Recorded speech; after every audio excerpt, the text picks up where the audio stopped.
Millions of people in the United States consume dietary supplements, hoping to maintain or improve their health. However, almost no one knows of the significant concerns about the safety of routine supplements. This is a show that some of the folks who sell the supplements don't want you to see. But if you or someone you love takes a dietary supplement, it's a show you won't want to miss on today's edition of Ask Dr. Walt. Today, our health includes our mind, our body, and our spirit. Separating medical facts from fiction is the key that leads to wise decisions about our health and well-being. Unpacking the latest research is vital. Doing what works helps us live our best lives today. How can we live longer? How can we live healthier? Let's ask Dr. Walt on Liftable TV. Hi everyone, I'm family physician Dr. Walt Larimore. Thanks for joining me for what I hope will be a rather shocking episode for most of you. If you followed me for any time at all, you know that I'm an advocate for many natural medicines. It's a category that includes herbs, vitamins, and dietary supplements. And the number of natural medicines sold in the U.S. has dramatically increased since the passage of the Dietary Supplement Health and Education Act, also called DSHEA. From about 4,000 supplements when the law went into effect in 1994 to more than 185,000 as of last year. And a lot of you take them. Approximately 150 million persons in the United States use natural medicines, with 70% of people reporting that they use at least 1 in 10% of folks taking 5 or more per day. And people in the U.S. report using natural medicines to maintain or improve their health, to increase their energy, improve mental health, achieve weight loss, resolve common health issues like erectile dysfunction and menopausal hot flashes. And almost none of these folks are aware of the potential dangers of some of these products. For example, one study has estimated that at least 1 in 12 U.S. adults takes botanical dietary supplements known to cause kidney damage. Other dietary supplements are known to cause cancer, damage the liver, or alter your normal healthful hormones. And natural medicines can be adulterated with dangerous compounds. They can be contaminated, or they can completely fail to absorb. You can have unknown doses of ingredients stated on the label, and they can be sold in America, even toxic doses and harmful effects as a result of interacting with other drugs. And you are probably like most people. You assume your natural medicines are as safe as your over-the-counter medicines or your prescription medicines. I mean, they're sold in the same pharmacy, but nothing is further from the truth. And to help us understand these shocking facts is our guest today, my good friend Todd Cooperman, MD. Dr. Cooperman is an internationally recognized and respected researcher, writer, speaker on consumer health care issues. He earned his MD. Todd, you learned your MD from Boston University School of Medicine. But early in his career, he recognized the lack of quality standards and oversight in the U.S. dietary supplement industry. And this led him to found ConsumerLab.com in 1999. And under his leadership, ConsumerLab.com has grown to be the leading independent evaluator of dietary and nutritional products. Dr. Cooperman's been called as an expert by the U.S. House of Representatives and the U.S. Senate to give testimony about the quality and regulation of dietary supplements. He speaks regularly about dietary supplement quality at the National Institutes of Health. Dr. Cooperman, welcome to Ask Dr. Walt. Oh, thank you. Thank you so much, Dr. Walt. Thanks for having me on. It's always a pleasure to talk with you. Well, I've told you before, and our viewers won't know this, but for the last 21 years, I could not practice medicine the way I practice medicine. I couldn't write the books and blogs I write, and I couldn't teach medical students, residents, and doctors without what you've done, without the information that you provide to consumers and prescribers. We're literally lost in this sea of natural medicines. Why is that? Well, first, thank you. I'm so glad that we can, be helpful. When I started Consumer Lab in '99, as you mentioned, there was really a total lack of information about the quality of supplements. As you mentioned, the DSHEA law came into effect in 1994, and that kind of opened up supplements kind of the Wild West of supplements. It created a new category at the FDA called dietary supplements, which are actually they're a subsection of food. They're not a drug. They're not an over-the-counter drug either. But it also allowed these products to start making claims about what they can do. They can't say that they prevent or treat a condition in general, but they can say that they help maintain this or that. And you'll see this all over the place. And people got very excited about that, especially with herbals back in the 90s. Now it's moved on to all types of supplements. The categories keep kind of growing. You have not just the oils, the fish oils, but you have and the classic vitamins, minerals, and herbs, but you have compounds like CoQ10 and SAMe, red yeast rice, probiotics. So it keeps expanding, and the laws are fairly weak. The government can go in and inspect facilities, but it does very little of that. And during COVID, even with drug plants, it wasn't even going in at all. And we actually look at what results from those inspections, and it's about half the time these facilities don't even have proper information about the quality of the products they're making. Now, there are good products out there. There are bad products out there. And so we're here to try to help people understand which, the good from the bad. And I'm glad that that's helpful to you. Well, you're helping people not waste money, not spend money on potentially harmful products, and find out what you call your best picks, those products that are likely to be safe and effective. I remember I was just looking back at your testimony before the U.S. Congress in 2010, and you said at that point you guys had tested about 2,000 dietary supplements, over 300 brands, and 1 in 4 had a quality program, some of them potentially dangerous, especially herbal supplements. In the last 10 or 11 years, have things improved any? They've gotten a little better. I think it's really because there's more scrutiny. I wouldn't say oversight, but there is more scrutiny.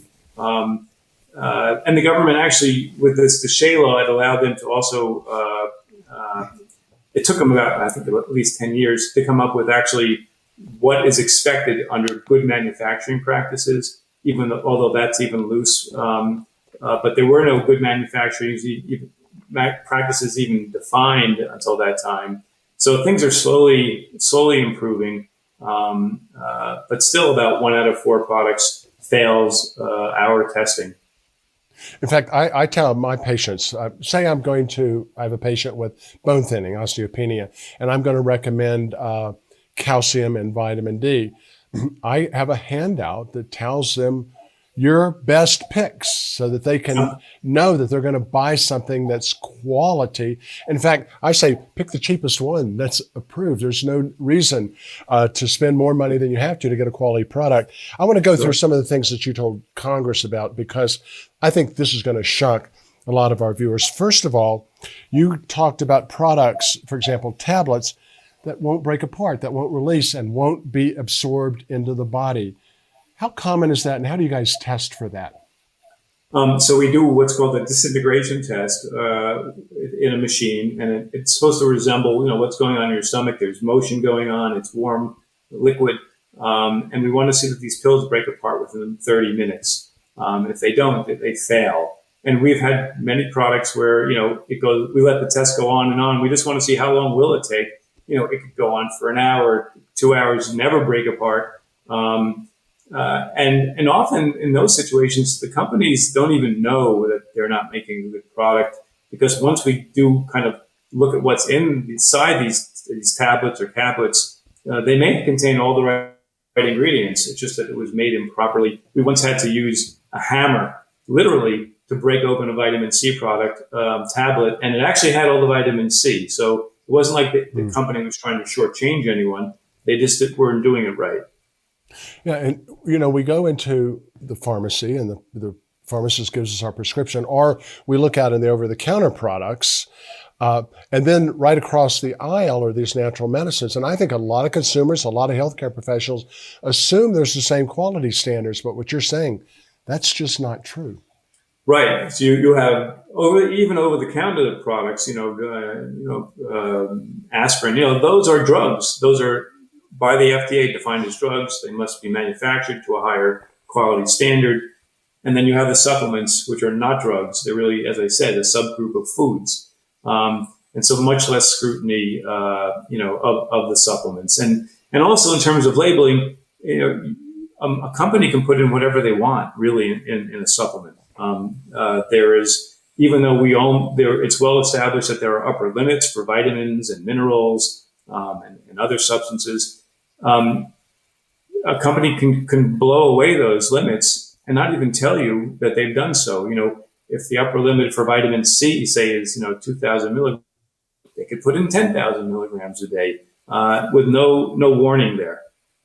Well, this one bothered me a lot, Todd. You talked about labeling that was not just misleading, but deceptive, and that's not rare. Sure. We've seen all kind. You mentioned we tested 2,000 products. I think when I went before Congress, now we're well over 6,000 products. So we've seen everything out there. So deceptive labeling. I think the most common things that you'll see really are formulas that don't tell you what's in them. That's very misleading. Or it might say, 100 milligrams of CoQ10 formula or something like that, when CoQ10 might only be 10% of that or less. So it really is a buyer beware situation. You must be educated before you even step into the pharmacy or go online, which is how most people buy them now. And know really what you should be looking for. And one other thing you mentioned earlier about problems with these products. Really, it's very important that people also know that the biggest problems that occur when people get really sick from supplements is when people misuse them.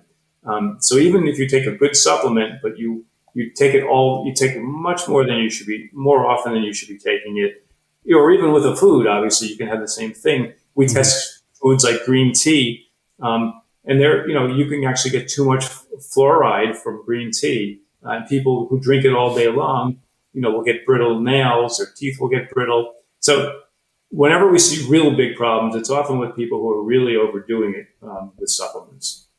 One that really bothered me, I remember reading back maybe almost 20 years ago, your testing of St. John's wort, which a lot of people were using for depression then, and finding out the contamination with cancer-causing heavy metals, obviously not indicated on the label. Some companies not even knowing that the harmful heavy metal was in their product. You did a recent review on chocolate, and I can't name a major brand of chocolate that you found certain products made by them that you couldn't approve because of cadmium at high levels. How much is that contamination a problem across the spectrum of dietary supplements? Right. So yeah, these are real issues. Fortunately, you're going to get these heavy metals, lead, cadmium, arsenic, more in herbal products, botanical products, than you're going to find them in vitamins and minerals. And you don't even find them in oils. But with herbal products and also really just foods, even protein powders, we test protein powders. We only find problems when they're adding in other botanical ingredients. So it's the botanicals, the plant-based ingredients that are absorbing these heavy metals from the ground if they're there. That's where you're going to see a problem. You're not going to see it with the vitamins, minerals, and oils. Todd, you also told Congress that there was a lack of voluntary warnings, which could help consumers avoid potential problems such as ingredients and amounts above known tolerable limits, like you said. And you mentioned a lack of public access to adverse event reports filed by manufacturers with the FDA. What do you mean by that? Well, on the adverse events, so it is required that a manufacturer submit reports of adverse events that have occurred with their products. And that's been required for many years. But it's very, very difficult, if not impossible, to actually find these reports from the government. And initially, the government was actually rigging up the reports in such a way that you'd have to be a computer whiz and put together, 10 pieces of information to come back to the original document. So the government wasn't really being very helpful either. So very hard to find out what adverse events are being reported, even though it is required by the companies. And your other question, sorry, the other question was, which you mentioned about the very high levels that aren't indicated on some of the labels, above tolerable limits. Right.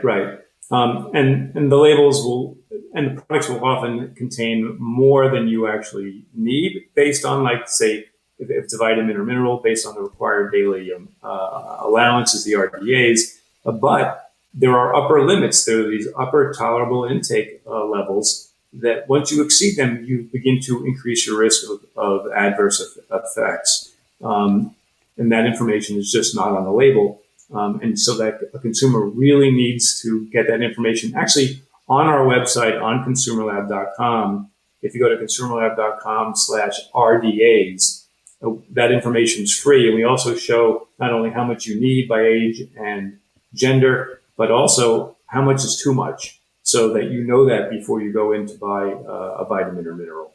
Todd, I want to emphasize to our viewers that although I've recommended consumerlab.com for over 20 years, I have no financial relationship. I just love the service that you give to us healthcare professionals, that you give to consumers. You empower us to make wise decisions.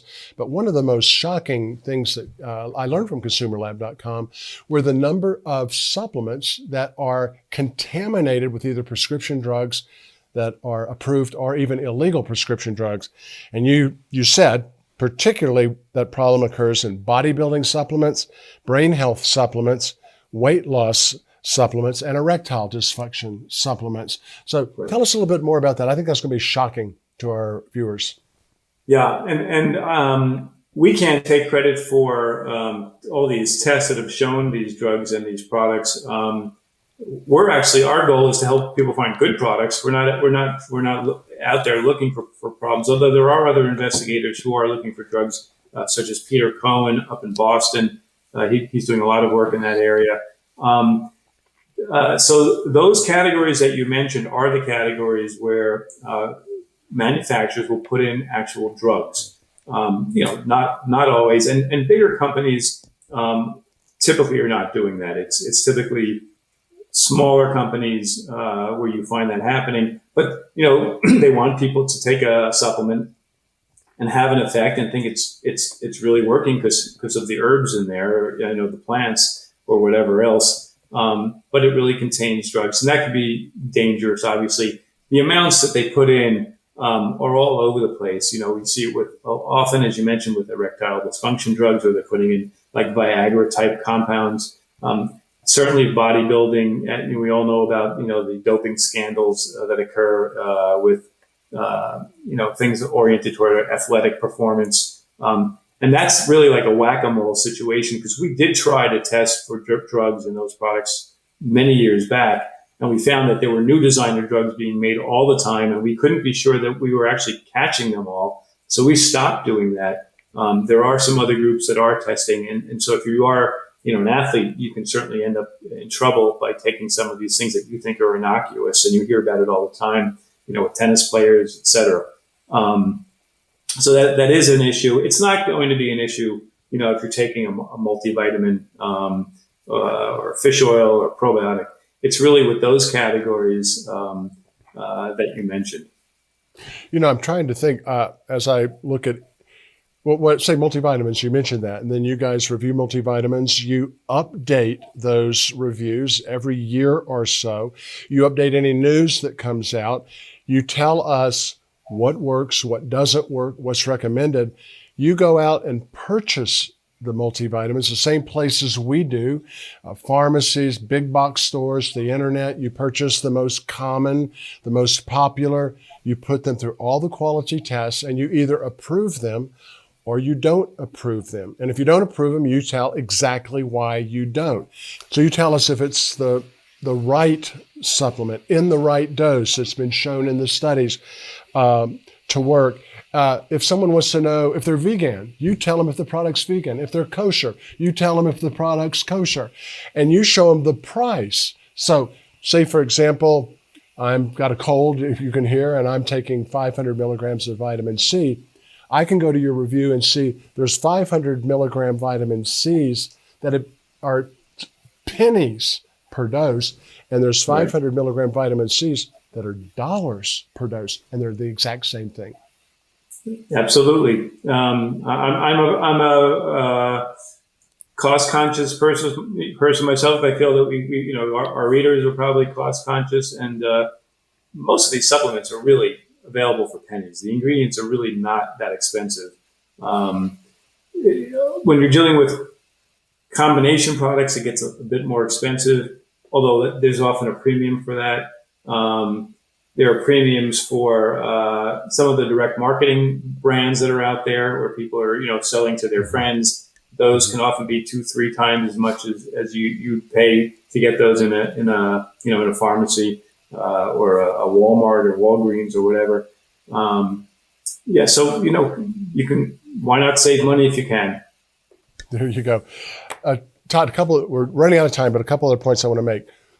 I remember studying your website, consumerlab.com, probably 15 years ago. And what I did was go through all of your reviews and look for brand names, Nature Made, Puritan's Pride, whatever, to see was there any manufacturer that every product they had on the market was approved. And the answer was no, that I couldn't go by brand names. I had to go by your reviews. Is that still kind of true? Yeah, and that's really the best way. I mean, people like to think, I'd like to stick with one brand and just stick with, by that. But brands also differ in terms of their focus. So, one brand might be really good at making multivitamins. Another one might be very good at making probiotics. And so you need to really focus on the product, as opposed to wanting to always get the same brand, just a little off the topic, but I should also mention, gummy, we look at different formulations, gummies, liquid, capsules. I would just caution people with gummies. I'm not a big fan of gummies, and we've tested many, many gummies. So they often can't contain some of the ingredients that you would want, say, in a multivitamin. Kids take them sometimes as candy, and people kind of take too many of them. Sometimes, then they're not quite as stable often as a tablet or a caplet. So sorry to digress, but I just wanted to mention that as well. No, I think that's critical, that you go through the different formulations that are available to consumers. You give warnings where they're appropriate. Even if a gummy passes your test, you'll let people know. And I think both of us would agree that if you're going to take a natural medicine, an herb, a vitamin, or supplement, and you're also taking over-the-counter medications or prescription medications, check with your prescribing provider, check with your pharmacist, or check with consumerlab.com about interactions, because these products can interact and have negative effects, Todd. And you warn people when that's a potential problem for them. Yeah, definitely. I mean, these can even interact with diagnostic tests. If you take too much biotin, which is a B vitamin, that can throw off diagnostic tests, even antibody tests for COVID. These supplements are not innocuous. Some people consider me a natural medicine expert. Compared to you, I'm an absolute amateur. You helped me write a book, handbook on natural medicines that just came out. And I was doing the chapter on nails and hair. And I was writing about biotin. And you said, Walt, this interacts with a number of lab tests. I had no idea. And so a lot to learn. And you can learn this at consumerlab.com. Todd, what services do y'all provide that I've missed? And roughly what's the cost for consumers? So it's currently $54 a year. There's a discount for a 2-year subscription. Gives you immediate access online anytime to our tests of current product well over 1,000 products. You mentioned there's a newsletter. People will be alerted to the latest reports. We're constantly looking at the clinical literature and updates about what things do, what they don't do. Recalls, warnings, and we answer questions, as well, as you do. But we're, very, very focused on just pretty much the areas that we cover, supplements, foods. So it's almost guarantee that you'll save that money from your prescription just by being a wise consumer. Todd, I've got a cold, I'm coughing, I'm sneezing. Can we come back next time and look at natural medicines for colds and upper respiratory infections? Absolutely. My pleasure. I love you, man. I appreciate consumerlab.com. Thanks for being with us, and we'll see you next time. Thanks. So before we close the show, I want to tell you about a couple of books I've written on natural medicines and alternative medicine. I just mentioned the Natural Medicines Handbook, The Truth About the Most Effective Herbs, Vitamins, and Supplements for Common Conditions. And that's a book in which Dr. Cooperman served as a consultant and an editor. And the second one is called Alternative Medicine, The Christian Handbook. Both of these books have been endorsed by the Christian Medical and Dental Associations as medically reliable and biblically sound, and you can find them at drwalt.com, drwalt.com. Just click on the tab that says books. Also, at drwalt.com, you can sign up for my daily medical news you can use blog. I call it Apple a Day. And then finally, if you want to leave any questions or any comments, or if you want to challenge anything we've said, drop us a line at Dr. Walt at Liftable TV. That's Dr. Walt at liftable.tv, D-R-W-A-L-T at liftable.tv. So until our next visit, dear friends, I pray that you may enjoy good health and that all may go well with you, even as your soul is getting along well. I'm Dr. Walt Larimore, and I look forward to seeing you on our next episode of Ask Dr. Walt.